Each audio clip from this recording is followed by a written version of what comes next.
My dear students, कैसे हैं आप लोग। उम्मीद करता हूँ बहुत बढ़िया होंगे। तो आज हम एक नई वीडियो के साथ आ गए हैं, जिसमें हम आज आपको कन्हैयालाल मिश्र प्रभाकर का जीवन परिचय दिखाएंगे। ये दूसरा जीवन परिचय है, पहला मैंने लिखा दिया है। यदि आपने उसे नहीं पढ़ा है तो आप पीछे जाके आप उसे लिख लीजिए, याद कर लीजिएगा। और जैसा कि मैंने पिछले ही वीडियो में बता दिया था कि गद्य एवं काव्य में दोनों में सिर्फ 3 ही जीवन परिचय लिखाऊंगा, जिनमें से 100% फंसेगा। आपको 3 इसमें और 3 उसमें, अर्थात 6 के अलावा आपको 7वां नहीं याद करना है। इसी में से ज़रूर में ज़रूर आएगा। तो चलिए शुरू करते हैं। यहाँ पर आज कन्हैयालाल मिश्र प्रभाकर जी का जीवन परिचय पढ़ेंगे। जीवन परिचय है। सबसे पहले आप लोग को क्या करना है, ये बॉक्स बना लेना है। जैसा कि मैंने पिछली वीडियो में ही बॉक्स का महत्व बताया है। यदि आपने वो वीडियो नहीं देखा है तो मैं आपसे पुनः निवेदन करता हूँ कि आप वो वीडियो ज़रूर देखें। तो चलिए, बॉक्स में क्या लिखा हुआ है। जन्म लिखा हुआ सन 1906 ईस्वी। जन्म स्थान देवबंद सहारनपुर। पिता का नाम क्या है, रामदत्त मिश्र। माता का नाम है मिश्री देवी। इनकी मृत्यु हुई थी सन 1995 ईस्वी में। इनकी भाषा है खड़ी बोली। शैली है भावात्मक शैली। शैली क्या है, भावात्मक शैली। तो जैसा कि मैंने बॉक्स का महत्व पिछले वीडियो में बताया था कि यदि आप बॉक्स लिखेंगे तो इसके नंबर कुछ अलग ही मिलेंगे। आप जब सबसे अलग लिखेंगे तो उसके आपको नंबर भी सबसे अलग मिलेंगे, मतलब आपको सबसे नंबर ज़्यादा मिलेंगे। तो चलिए शुरू करते हैं। आप लोग बॉक्स ज़रूर बनाइएगा पेपर में। चलिए, यहाँ पर क्या है, जीवन परिचय। कन्हैयालाल मिश्र प्रभाकर जी का जन्म 29 मई 1906 ईस्वी को सहारनपुर जनपद के देवबंद नामक स्थान पर हुआ था।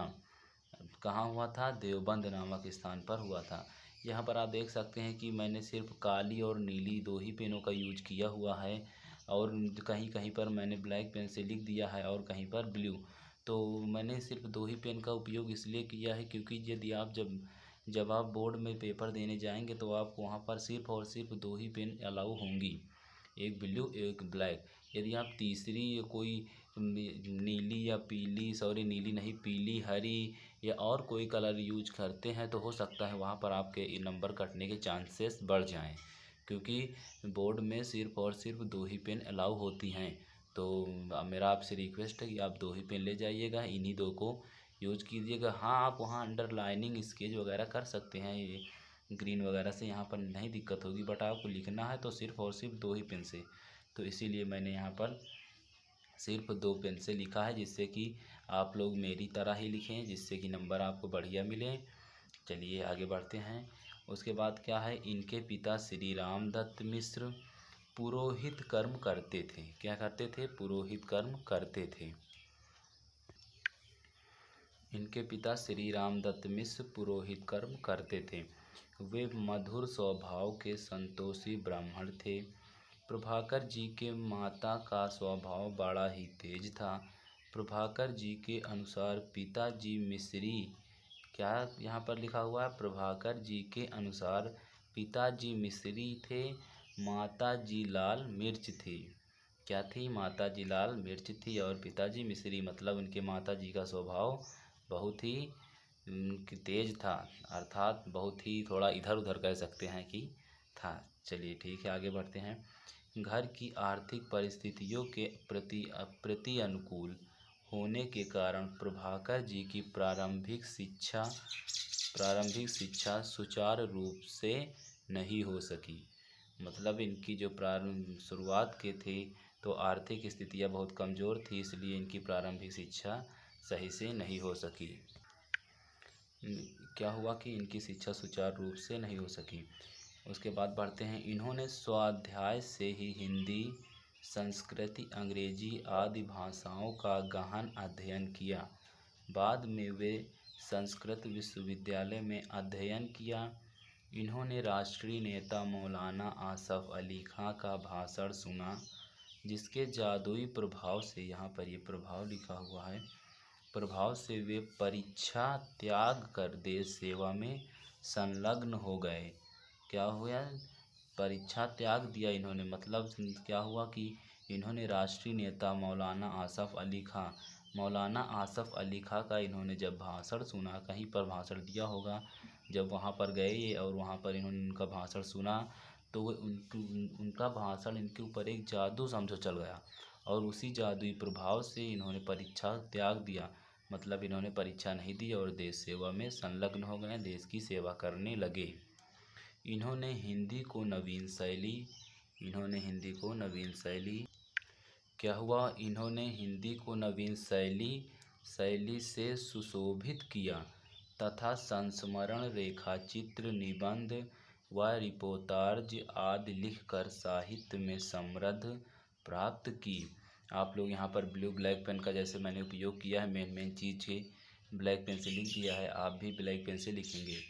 नया जीवन और विकास नामक समाचार पत्रों के माध्यम से तत्कालीन राजनीतिक, सामाजिक तथा शैक्षिक समस्याओं पर उनके निर्भीक एवं आदर्शवादी विचारों का परिचय प्राप्त होता है।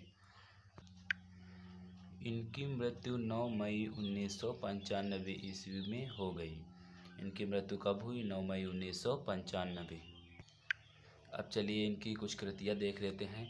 आप कृतियों को दो प्रकार से लिख सकते हैं, जैसा कि मैंने पिछले वीडियो में पेपर आपको दिखाया था और कहा था कि आप ऐसे भी लिख सकते हैं और ऐसे भी। एक बार मैं पुनः बता देता हूँ। आप यहाँ पर पेपर में देख सकते हैं, लिखा हुआ है, निम्नलिखित में से किसी एक लेखक का साहित्यिक परिचय देते हुए उनकी प्रमुख कृतियों का उल्लेख कीजिए। उनकी प्रमुख कृतियों का उल्लेख कीजिए, मतलब जो कुछ उनकी प्रमुख हैं उनको आप लिख दीजिए, 2, 3, 4। और मैंने यहाँ पर आप देख सकते हैं कि विधा के साथ लिखा हुआ है, तो आप चाहें तो ऐसे लिख सकते हैं जैसे मैंने विधा लिखा हुआ है। आप इस ऐसे लिख सकते हैं, रेखा चित्र, लघु कथा, इसी तरीके से विधा लिख दीजिए और इसमें सिर्फ एक एक रचना लिख दीजिए। नई पीढ़ी के विचार, आकाश के तारे, दीप जले शंख बजे, बस इसी तरीके से आप लिख देंगे तो भी आपको नंबर मिलेंगे। या आप दूसरा तरीका भी अपना सकते हैं। वहाँ पर आप कैसे लिख सकते हैं कि नई पीढ़ी के विचार, सबसे पहले आप डालेंगे कृतियाँ, हेडिंग डाल देंगे। उसके बाद आप लिखेंगे नई पीढ़ी के विचार, कामा भूले बिसरे चित्र, कामा आकाश के तारे, कामा धरती के फूल, कामा दीप जले शंख बजे। आपको 3, 4 से 5, बस ज़्यादा से ज़्यादा 4 लिखना है, 4 से ज़्यादा नहीं लिखना है। बस 4 लिख देंगे तो आपको काफ़ी नंबर क्या उम्मीद है कि आपको पूरे नंबर मिलेंगे यदि आपकी राइटिंग वगैरह अच्छी रहेगी तो। उसके बाद चलिए देखिए, संस्मरण में है दीप जले शंख बजे, भाषा है खड़ी बोली और शैली है भावात्मक शैली। तो आज की वीडियो बस इतनी ही थी। उम्मीद करता हूँ आप लोगों को बहुत बढ़िया से समझ में आया होगा। अगर आपको कहीं भी दिक्कत होती है तो आप कमेंट बॉक्स में बता सकते हैं, मैं अगली बार उसे ज़रूर सुधारने का प्रयास करूँगा। फ़िलहाल गलती कोई नहीं हो रही होगी क्योंकि मैंने सब बढ़िया से बताया है और आपने लिख लिया होगा। आप इसे लिख लीजिएगा, ऐसे मत याद कीजिएगा, लिख लीजिएगा और उसे याद कर लीजिएगा। इसके मैंने जैसा कि वीडियो के शुरू में ही बता दिया था कि आपको मैं सिर्फ़ और सिर्फ 3 ही जीवन परिचय लिखाऊंगा और आपको वही 3 याद कर लेने हैं।